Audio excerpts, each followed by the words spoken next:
Hi there. I'm Cindy Linden, and this is the Cook Along podcast. I'm making something today that I did not mean to make with you, because I thought I was making it for my family on Christmas Day. But we had a winter storm warning that sent everybody scurrying away too early. You know, I was going to serve it as a sort of mid-afternoon nosh, partway between breakfast and dinner when people were starting to get a little peckish. But everybody ran away before that.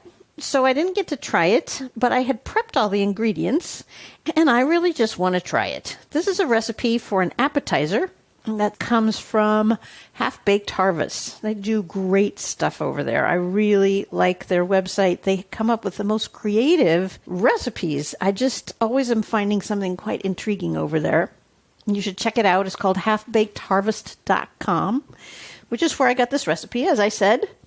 And it's called baked Gruyere in pastry with rosemary and garlic. Now, as you can imagine, there's a lot of hot button words there for me. Got the word pastry. That will always make me look twice. Then you add cheese and you add garlic, and I'm in. That's really all it takes.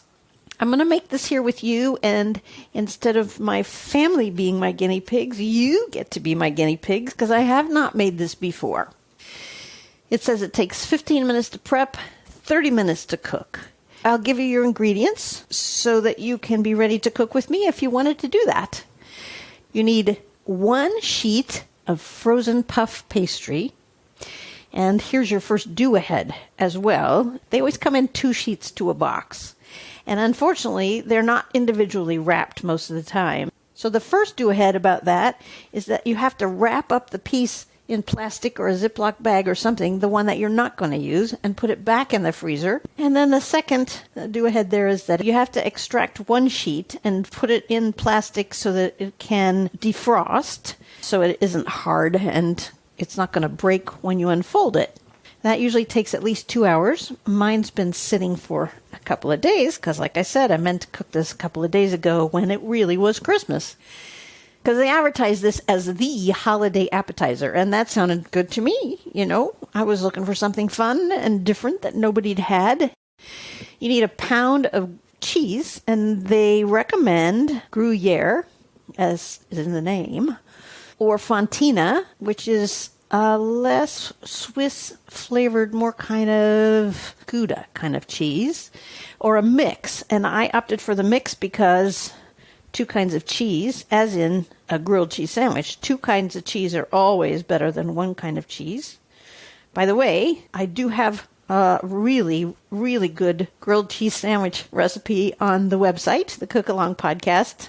You might want to check it out. It's only a little more complicated than your usual grilled cheese, but as you can guess, it uses more than 1 kind of cheese. This takes me to the second do-ahead, which is that it has to be cubed. And I feel kind of bad about this because normally I would do that with you.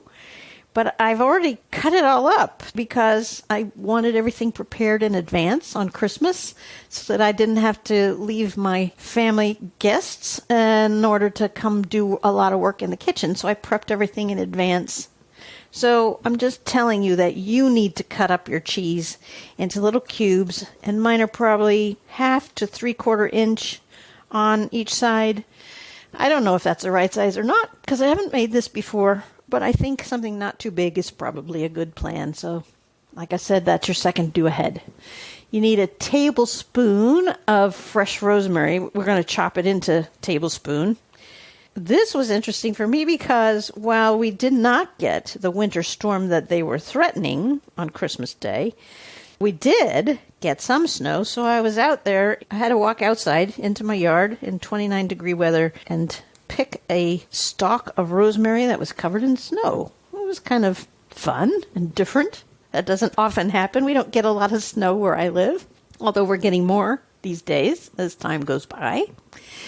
You need 1 to 2 cloves of garlic. You need a couple of teaspoons of honey.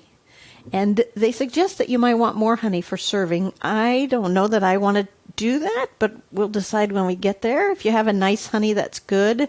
Any honey will do. You need 1 egg, which is really just to brush on the outside of the pastry to make it look pretty. And then it suggests coarse sugar for sprinkling. I feel kind of weird about that because this is a savory thing, and I don't know if I really want the sweetness of the sugar, but I have that great sparkle sugar that I talked to you about that I like so much.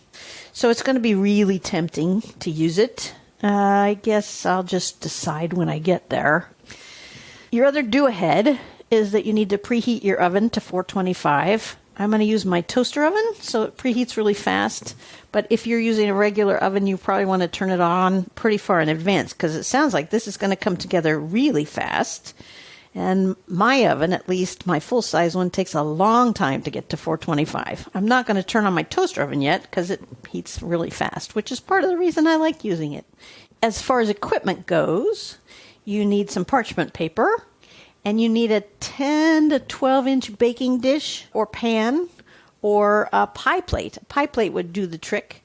That's about the right size and will help you curl the edges in, which we're going to do, I guess, in the latter steps of this. So without more ado, let's get started. We have to unwrap the pastry. Puff pastry, as I said, comes in packages with 2 of them, and then each one is folded, usually, into thirds. And each third has got a little strip of paper on it to keep it from sticking to the other third. So as you unfold it, you want to take those pieces of paper out and just throw them away. We don't need them.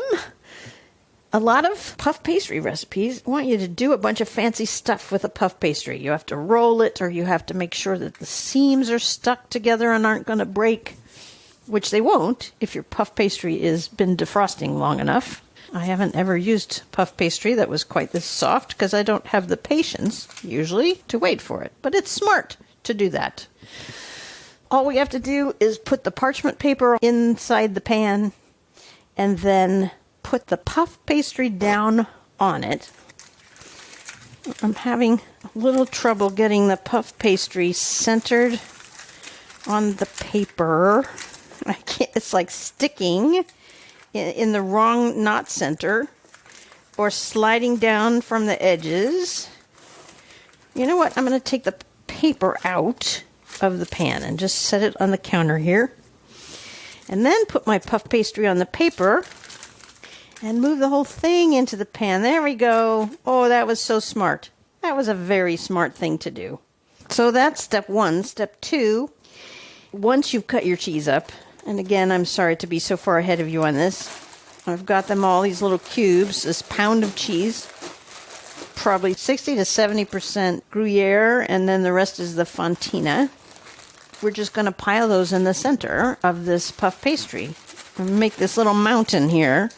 And then pieces that are too far to the edge, we have to move in because I think we're going to need to fold up the edge. Boy, it makes a pretty tall mountain, guys. It's, I'll take a picture and show you. I know it's going to melt, but right now it's a pretty tall mountain.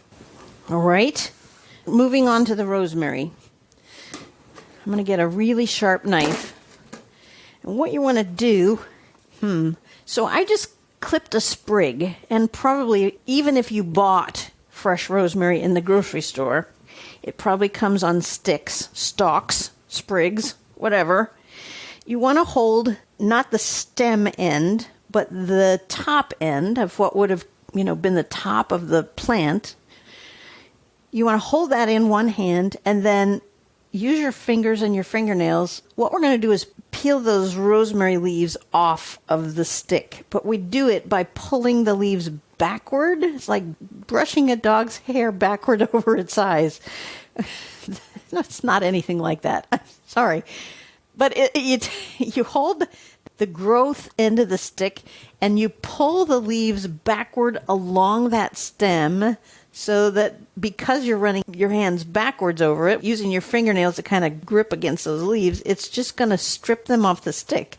If you do it the wrong direction, all you do is comb the leaves into place. So you have to do it backward and they'll peel right off. And then get as many of the thick woody stems out of there as you can, out of what fell onto your cutting board. Pull them off the ends of the little sprigs if you have to, because they're really not very helpful. And once you think you have all of those, get a sharp knife and we're just going to chop it up. You also could use scissors. It's probably better to use scissors. I'm not going to do it because I didn't think of it in time. We're just kind of mincing this into little tiny bits. I don't care how you do it. Scissors, sharp knife, dull knife, and I don't think it really matters that much. Now, into that pile, which I'm going to kind of scoop together. I should have done this on a cutting board that was portable instead of the one that pulls out of my counter. That would have been smart. Oh well, so now you want to get, if you have it, a zester or a fine kitchen grater. You want something really fine so that you can get the garlic all shredded up. Because what we're going to do is take, again, I'm going to recommend 2 cloves of garlic. More garlic is better than less garlic. That's a really big clove, but I still think I'm going to use 2. And then with the flat of a large knife, a metal one, not ceramic, you just sort of smash down on the garlic so that we break it and the skin will then just come right off. We're not going to chop it this time, as you've probably guessed from the fact that we got out this planer zester thing. If you don't have one, you can use a garlic press. You can mince it. All of that is fine. But the more garlic surface you can expose, the stronger the garlic flavor. So that's the difference between, say, large chopped pieces of garlic and minced chopped pieces of garlic and squashed or shredded garlic. Grated, I guess, is a better word to put it. And the difference really is that the smaller you get, the more garlic surface is exposed, and so the more garlicky it's going to taste. So I am grating it on this zester thing right over my pile of rosemary because we're going to mash them together with our fingers after we're done grating this. That's probably enough, but I peeled 2 and I believe in 2. It sounds like some kind of song. I believe in 2. Now I'm doing the second one.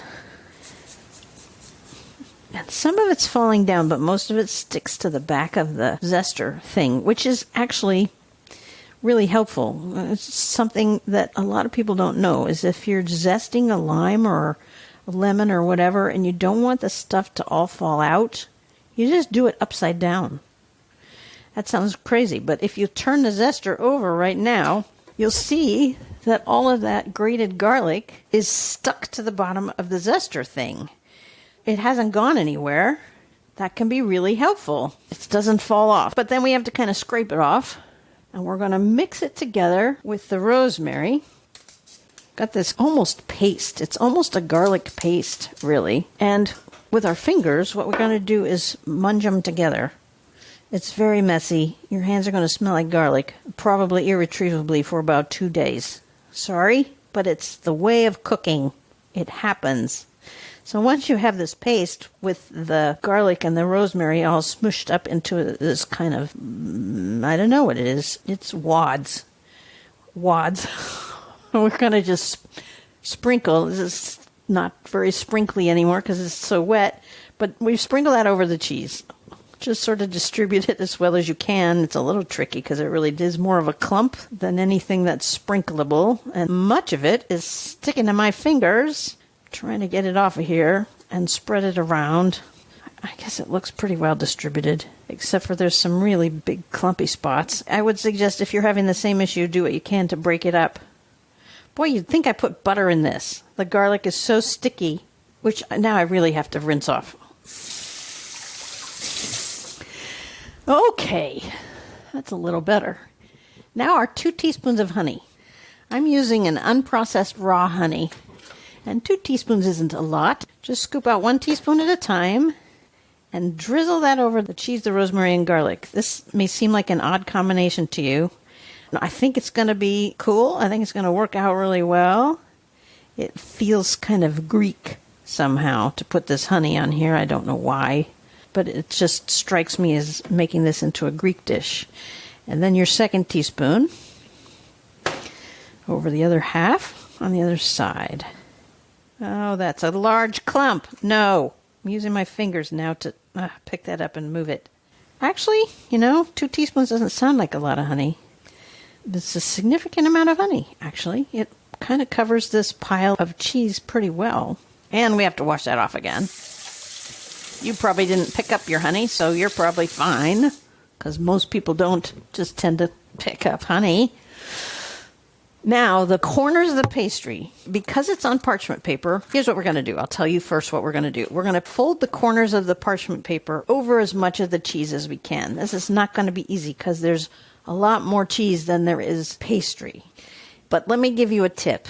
One of the easiest ways to do something like this, whether it's puff pastry or pie crust, is not to try to fold the pastry, not to try to pick up the pastry.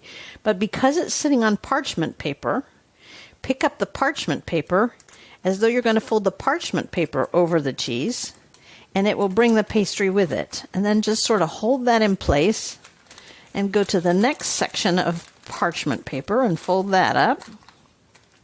And as you go, we're going to continue around that way. It'll make folds in some of the puff pastry. It'll stick to itself a little bit. This is obviously going to boil over or cheese over. Anyway, I learned this when I was working with pie crust, that it's a lot easier to pick up the parchment paper, which will let go of the dough so that it folds over, than it is to pick up the dough itself.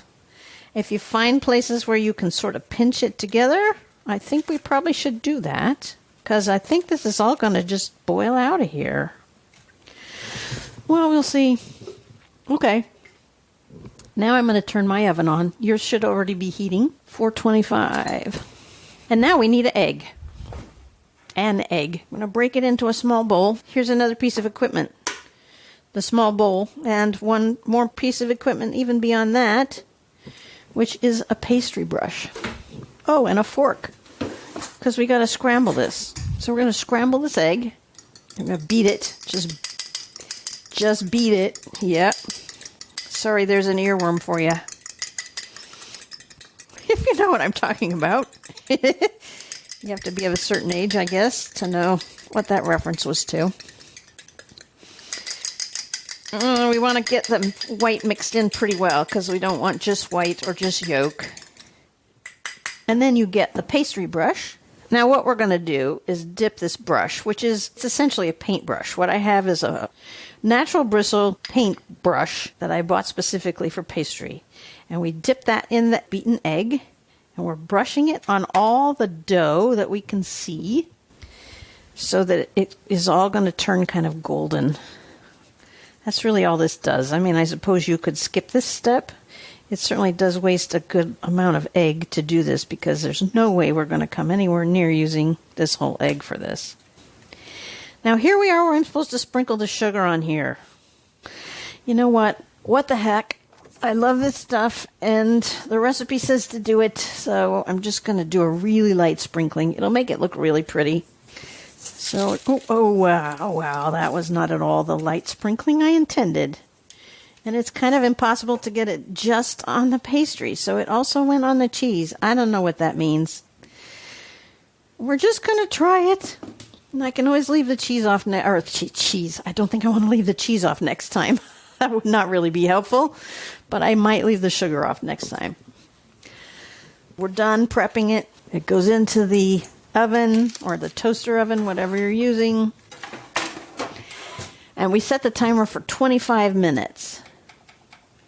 It says 25 to 30, or until the pastry is deep golden brown and the cheese bubbly.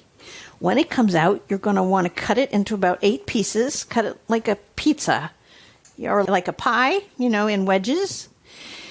And it suggests that you serve it with a little extra honey for dipping and some black pepper and your favorite bread or crackers, although I can't see why you would need bread or crackers when it's already got pastry to it.